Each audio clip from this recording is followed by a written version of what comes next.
Hello friends. मेरा नाम है राकेश सैनी। हमारे यूट्यूब चैनल में आपका स्वागत है।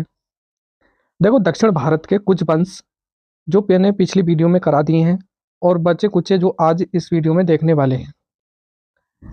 वीडियो स्टार्ट करने से पहले आपसे निवेदन है, हमारी वीडियो को अंत तक देखिए और हमारे चैनल को सब्सक्राइब अवश्य करें और इस वीडियो को शेयर करना ना भूलें। देखो, दक्षिण भारत में एक फेमस चोल वंश था। इसके संस्थापक विजयालय हैं। दूसरे नंबर देखो, ये फ्रेंड्स चोल वंश में छोटे छोटे राजा हैं जो खास खास जो एग्जाम की दृष्टि से होंगी बातें, उन पर ही चर्चा करेंगे। विजयालय के बाद में आदित्य प्रथम है।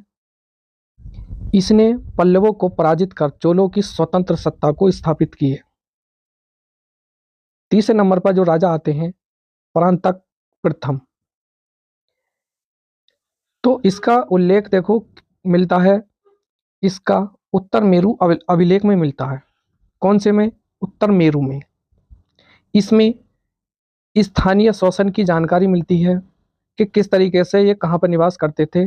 स्थानीय स्वशासन। ब्राह्मणों को ब्राह्मणों को पूंजी का अनुदान दिया जाता था, जिससे प्रशासनिक उत्तरदायित्वों का निर्वहन गांव स्वयं करता था। गांव को 30 भागों में विभाजित किया जाता था और 30 सदस्य की इस समिति को क्या कहा जाता है? सभा या समिति या उर कहा जाता है। अब ये एग्जाम में ये पूछा जाता है कि उर किससे संबंधित है? तो किससे संबंधित है? गांव के 30 सदस्यों की एक समिति हुआ करती थी। इसमें सदस्य बनने हेतु कुछ योग्यताएं जरूरी थी कि जैसे स्वयं का मकान होना चाहिए, 1.5 एकड़ कम से कम जमीन होनी चाहिए, वेदों का ज्ञान होना चाहिए और आपराधिक प्रवृत्ति का न हो, और एक सदस्य एक ही बार चुन सकता था। इसमें लॉटरी का चयन बच्चे करते थे। ये जैसी प्रथाएं थी गांव के तहत। अब दूसरे नंबर पर परांत द्वितीय। ये सुंदर चोल के रूप में प्रसिद्ध है। उत्तम चोल आता है। अब इसमें क्या करा था? इसने चांदी के सिक्के चलाए। अरिकमोली वर्मन आया। ये उपाधि इसने धारण करी राज की। तो इसने जो फेमस है वो लोहे एवं रक्त की नीति को अपनाया। इसने श्रीलंका के जो शासक महेंद्र पंचम है उसको पराजित किया एवं श्रीलंका की राजधानी अनुराधापुर को तहस नहस कर दिया था। इसने उत्तरी श्रीलंका पर अधिकार करा और एक महत्वपूर्ण जो कार्य है, तंजौर में बृहदेश्वर मंदिर का इसने निर्माण कराया है,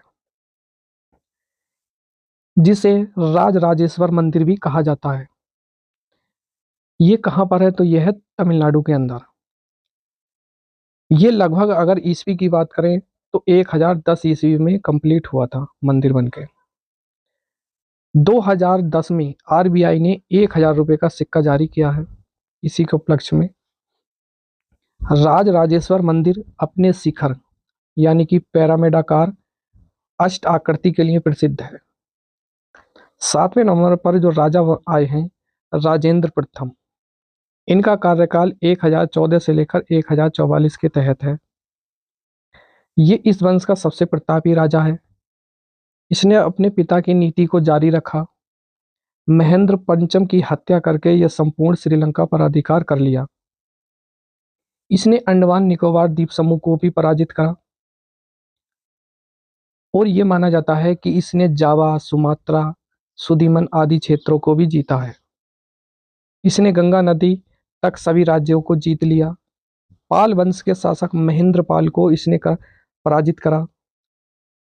इसने गंगे गोंड की उपाधि धारण करी। गंगे गोंड चोलपुरम को अपनी राजधानी बनाया। गंगकोड चौलेश्वर मंदिर तथा गंगे चोलम तालाब का निर्माण भी कराया है। राजेंद्र द्वितीय, इसका राज्याभिषेक युद्ध के दौरान हुआ। इसके बाद अधिराजेंद्र, जनता ने इसकी हत्या करी। इसके बाद राजा आया कुलोत्तुंग।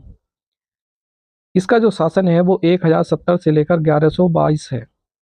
यह भगवान विष्णु की मूर्ति को समुद्र में फेंकवा दिया इसने।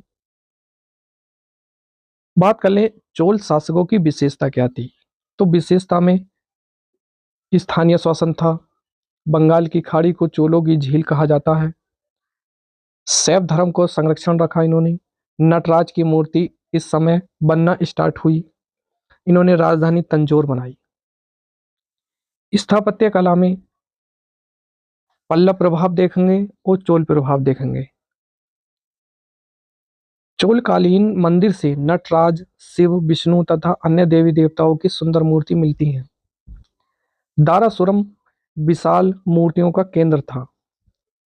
इन मंदिरों की दीवारों से धार्मिक चित्र भी मिलते हैं, जिसमें रामायण, महाभारत और भगवान शिव से संबंधित चित्र प्रसिद्ध हैं।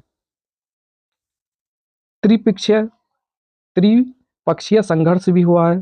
हर्षवर्धन की मृत्यु के पश्चात कन्नौज में राजनीतिक शून्यता पर आ गई। कन्नौज में आयुध वंश के शासक चक्रायुक्त व इंद्रायुध का शासन था। इन दोनों भाइयों में भी संघर्ष हुआ।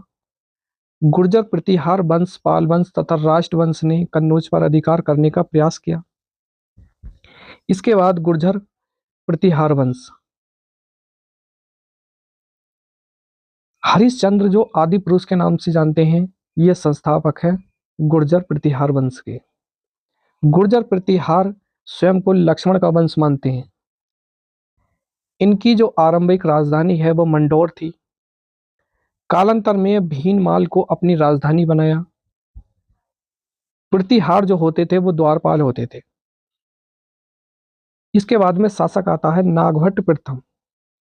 ग्वालियर अभिलेख के अनुसार नागभट्ट ने कासिम के उत्तराधिकारी जुनैद को पराजित किया। वास्तविक संस्थापक माना जाता है नागभट्ट को।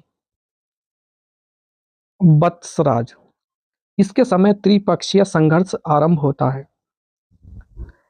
मीहर भोज इसके अंदर आता है और विद्वान शासक है ये। उपाधियां आदि बरहा और प्रवास के नाम से जानते हैं। इसके समय अरब यात्री सुलेमान ने भारत की यात्रा की है। सुलेमान मीहर भोज को अरबों का स्वाभाविक शत्रु बताता है। सुलेमान देवपाल को उत्तर भारत का सबसे शक्तिशाली शासक भी बताता है।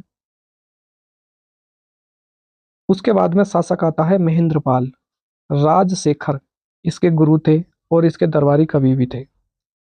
इसकी पुस्तकें जैसे काव्य मीमांसा, विशाल भंजिका, कर्पूर मंजरी, हरविलास और बाल रामायण है। अंत में यशपाल, इस वंश का यह अंतिम शासक है यशपाल। बात करेंगे राष्ट्रकूट वंश की। इसके जो संस्थापक हैं वो दंतिदुर्ग हैं। इसके बाद जो शासक आते हैं कृष्णदेव फर्स्ट। इसने एलोरा के कैलाश मंदिर का निर्माण कराया है। ये जानकारी बड़ौदा अभिलेख से मिलती है। राष्ट्रकूट शासक ने एलोरा की 34 गुफाओं का निर्माण कराया है। सही ढंग से अगली वीडियो में राष्ट्रकूट वंश को देखेंगे। तब तक के लिए धन्यवाद।